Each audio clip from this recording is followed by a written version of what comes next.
말씀 봉독은 창세기 27장 41절에서 46절입니다.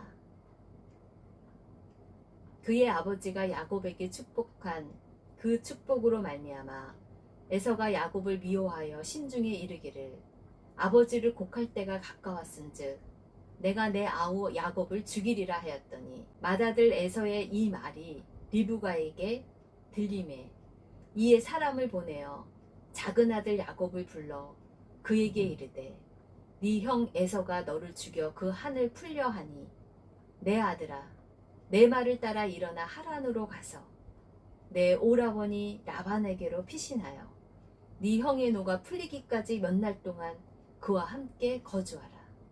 네 형의 분노가 풀려 네가 자기에게 행한 것을 잊어버리거든 내가 곧 사람을 보내어 너를 거기서 불러오리라. 어찌 하루에 너희 둘을 이루랴. 리브가가 이삭에게 이르되 내가 햇사람의 딸들로 말미암아 내 삶이 싫어졌거늘 야곱이 만일 이 땅의 딸들 곧 그들과 같은 햇사람의 딸들 중에서 아내를 맞이하면 내 삶이 내게 무슨 재미가 있으리이까. 말씀 제목은 누구의 하나님이신가. 창조주 하나님은 말씀하시는 언약의 주님이십니다. 창세기 1장 1절에 선언합니다. 태초에 하나님이 천지를 창조하십니다. 천지를 창조하신 창조주 하나님이 주권자이십니다. 그래서 하나님의 나라는 영원합니다. 하나님이 영원하신 하나님이시기 때문입니다. 영원하신 하나님이 왕으로 통치하시는 흔들리지 아니하는 나라, 무너지지 않는 나라, 그 영원한 나라, 그 나라를 왕이신 하나님이 통치하십니다. 그렇기 때문에 이 하나님 나라는 영원한 나라입니다. 흔들리지 않는 나라입니다. 영접하는 자 곧 그 이름을 믿는 자들에게는 하나님 나라의 자녀가 되는 권세를 주셨습니다. 하나님 나라를 들어가기 위해서는 오직 믿음, 예수 그리스도를 믿는 믿음으로 죽을 수밖에 없는 우리 인간들을 위해서 친히 나무에 달려 십자가에 달려 죽으신 그 생명 다한 그 몸으로 우리의 죄에 대해서 죽고 의에 대해서 살게 하시려고 그가 채찍에 맞음으로 우리가 나음을 입고 구원되는 인생으로 하나님 나라의 백성이 되는 권세를 주셨습니다. 이는 저를 믿는 자마다 멸망치 않게 하신 하나님의 사랑이 하나님의 자녀로 하나님의 백성으로 든든한 하나님 나라에 영원한 그 하나님 나라에 갈 수 있는 권세를 주신 축복의 자녀인 것입니다. 우리는 축복의 통로입니다. 우리는 축복된 인생입니다. 이 땅에서 나그네 같은 흔들리는 나라에서 살지만 우리는 영원히 흔들리지 아니하는 그 하나님 나라에 들어갈 축복된 자녀입니다. 믿으십니까? 아멘, 할렐루야. 하나님 나라는 눈에 보이는 이 땅의 나라가 아닙니다. 이 눈에 보이지 않는 믿음으로 그려지는 나라입니다. 그러기에 이때일수록 우리는 창조하신 그 창조주 하나님의 마음, 그 마음을 창세기 족장들의 스토리를 통해 그 하나님 나라를 향해 지금의 나그네 같은 인생길에서 가보지 않은 길을 주님이 믿음으로 떠나라고 하면 갈 바를 모르고 떠나는 오직 믿음의 여정을 걷는 축복의 통로자가 되시길 축복합니다. 믿음의 조상인 그 아브라함이 창조주 하나님 여호와, 영원하신 주권자 되신 그 여호와를 믿으니 여호와께서 이를 그의 의로 여기셨다고 창세기 15장 6절에 평가하십니다. 무뼈를 보며 하나님은 증거로 삼으십니다. 많은 자손을 약속하십니다. 별처럼 많은 자손을 약속하시며 몸의 할례를 행하게 하시며 아브라함의 하나님이 결국엔 믿음으로 독자 이삭을 낳게 하십니다. 생명을 낳게 하시는 하나님이십니다. 독자 이삭은 아들 둘을 낳죠. 그 아들 둘 중 하나님은 누구를 모태에서부터 택정하십니까? 장자가 아닌 야곱을 선택하시는 그 하나님의 섭리를 우리는 이 창세기 스토리를 통해 믿음의 안경을 끼고 한번 따라가 보려고 합니다. 이스라엘 사회에서의 장자권은 맏아들 에서가 갖는 책임과 특권은 당연한 것입니다. 당연한 권리입니다. 혈통적으로 아버지의 족보를 잇고 아버지의 권한과 두 몫의 유산을 물려받을 뿐만 아니라 축복권과 언약의 승자로서 매우 중요한 의미를, 그 장자권의 의미를 부여하죠. 이스라엘의 족보는 혈통에 의한 족보입니다. 아브라함으로부터 이삭에 이어진 장자권은 당연히 누구에게 가겠습니까? 첫째 아들인 에서입니다.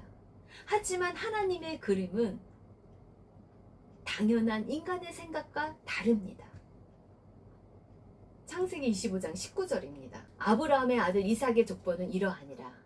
아브라함이 이삭을 낳았고 이삭은 40세에 리브가를 맞이하여 아내를 삼았으니 리브가는 밧단 아람의 아람 족속 중 부두엘의 딸이요 아람 족속 중 라반의 누이였더라. 이삭이 그의 아내가 임신하지 못하므로 그를 위하여 여호와께 간구하매 여호와께서 그의 간구를 들으셨으므로 그의 아내 리브가가 임신을 합니다. 그 아들들이 리브가의 그 태 속에서 서로 싸웁니다.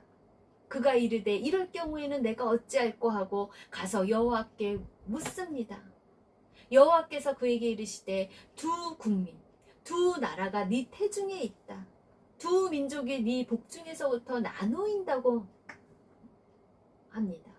이 족속이 저 족속보다 강하겠고 큰 자가 어린 자를 섬기리라 말씀하십니다. 창세기 25장 24절입니다. 그 해산기한이 찬즉 태에 쌍둥이가 있었는데 먼저 나온 자는 붉고 전신이 털옷 같아서 이름을 에서라 합니다. 후에 나온 아우는 손으로 에서의 발 뒤꿈치를 잡았으므로 그 이름을 야곱이라 하였으며 리브가가 그들을 낳을 때에 이삭이 60세였더라. 장자권에 자격이 없는 야곱을 벌써 태중에서부터 복중에서부터 하나님은 선택하시는, 이해할 수 없는 그 하나님의 섭리하심을 분명히 이 말씀 속에서 전해주십니다. 어머니 태에서부터 두 형제 간의 장자권 싸움은 어떻게 판가름됩니까?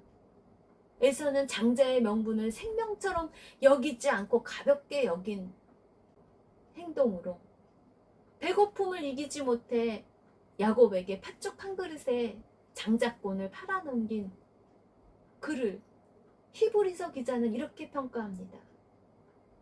히브리서 12장 16절입니다. 음행하는 자와 혹 한 그릇 음식을 위하여 장자의 명분을 판 에서와 같이 망령된 자가 없도록 살피라. 너희가 아는 바와 같이 그가 그 후에 축복을 이어받으려고 눈물을 흘리며 구하되 버림바가 되어 회개할 기회를 얻지 못하였다고 평가합니다.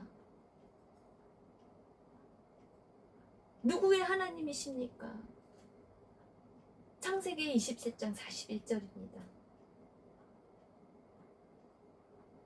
그의 아버지 이삭, 그의 아버지가 이삭이 야곱에게 축복한 그 장자권의 그 축복으로 말미암아 에서가 야곱을 미워합니다.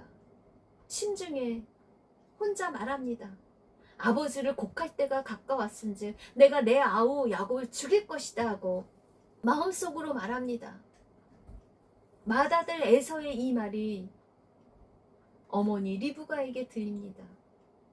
이에 사람을 보내어 작은 아들 야곱을 불러 그에게 이르되 네 형 에서가 너를 죽여 그 한을 풀려고 하니 내 아들아 내 말을 따라 일어나 하란으로 떠나라. 하란으로 가서 내 오라버니 라반에게로 피신하라고 알려줍니다.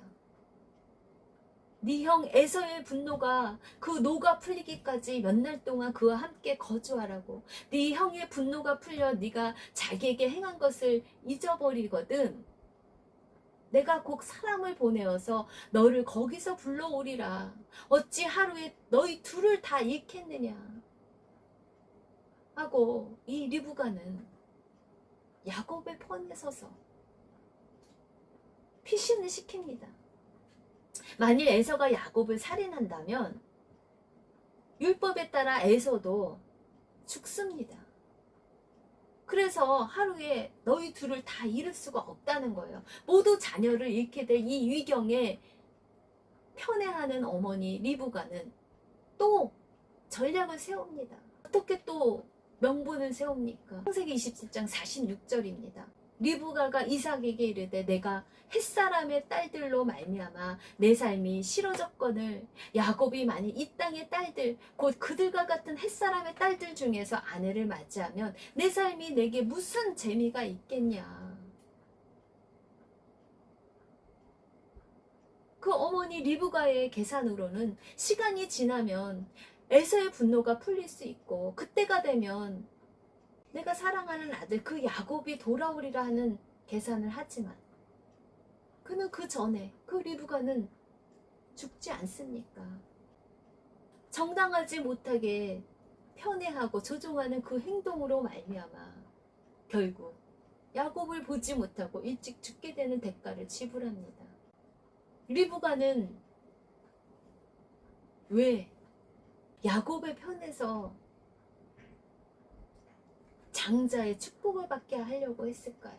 리브가는 임신 중에 형이 동생을 섬기게 될 것이라는 하나님의 말씀, 창세기 25장 3절의 그 말씀, 언약의 주 하나님의 말씀을 들었기에 남편 이삭을 속이면서까지 그 둘째 야곱을 장자의 축복을 받도록 주도적인 전략을 세운 것 같습니다. 남편 이삭의 눈이 어두워진 그 노인을 속여서 장자 에서인 양 가장을 하고 그가 좋아하는 사냥한 고기를 먹고 야곱을 축복한 것 또한 이해할 수 없는 이 모든 것들에 대해서 누구의 편에서 하나님이 보고 계십니까? 그 언약의 말씀을 생명과 같이 여기며 제가 너를 원하나 너는 그 죄를 다스리는 악을 선으로 이기는 그 사람의 편에서 하나님은 역사하십니다. 어둠의 권세가 우리를 삼키려고 사망의 음침한 골짜기로 우리를 끌어내리고자 하지만 예수 그리스도의 보혈의 능력은 악을 선으로 이겼습니다. 사망 권세 어두움을 이겨내셨습니다. 부활하셨습니다. 히브리서 17장 14절 말씀에 모든 사람과 더불어 화평함과 거룩함을 따르라. 악을 선으로 이겨라. 제가 너를 원하나 너는 죄를 다스릴 권세를 주셨다는 것이에요. 하나님은 누구의 하나님이십니까? 죄를 다스리며 악을 선으로 이기는 예수 그리스도의 보혈의 능력을 힘입고 나아가는 자에게 하나님은 그 화평함과 거룩함을 따르는 그런 자의 하나님이십니다. 이것이 없이는 아무도 주를 보지 못하는 것입니다. 너희는 하나님의 은혜에 이르지 못하는 자가 없도록 하고 쓴뿌리가 나서 괴롭게 하여 많은 사람이 이로 말미암아 더럽게 되지 않게 하라는 것입니다. 거룩함과 화평함으로 늘 하나님의 편에 서서 언약의 하나님의 말씀을 성취하는 축복의 통로가 되시길 소망합니다.